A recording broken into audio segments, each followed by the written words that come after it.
Welcome back. కాపు ఉద్యమ నేత ముద్రగడ పద్మనాభం చేస్తున్న దీక్ష 3వ రోజుకు చేరింది. తుని ఘటనలో నమోదైన కేసులు ఎత్తివేసి అరెస్ట్ చేసిన అమాయకులను విడుదల చేయాలని ఆయన డిమాండ్ చేస్తున్నారు.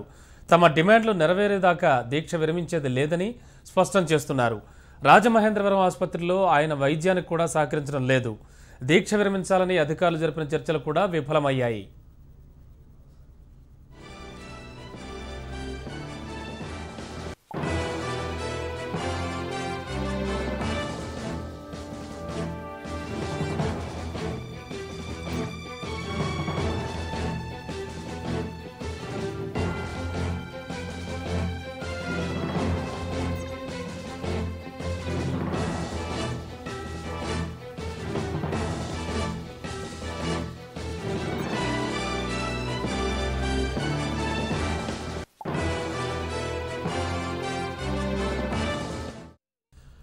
మరోవైపు ముద్రగడను అరెస్ట్ చేయడాన్ని నిరసిస్తూ ఇవాళ ఏపీ బంద్కు కాపు నాడు పిలుపునిచ్చింది. తుని ఘటనలో నమోదైన కేసులు కూడా ఎత్తివేయాలని కాపు నేతలు డిమాండ్ చేస్తున్నారు.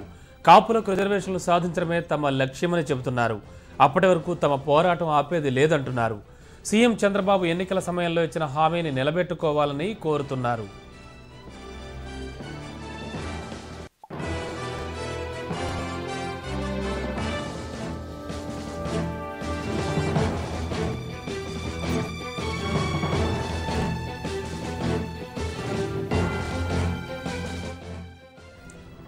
ముద్రగడ దీక్షకు వైసీపీ కూడా మద్దతు తెలుపుతోంది. ఇవాళ రాజమహేంద్రవరం ఆసుపత్రిలో పద్మనాభాన్ని వైసీపీ నేతలు పరామర్శిస్తారు.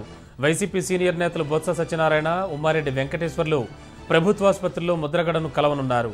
కాపు రిజర్వేషన్ల కోసం ముద్రగడ చేస్తోన్న పోరాటానికి ఆ పార్టీ నాయకులు తమ మద్దతు తెలపనున్నారు.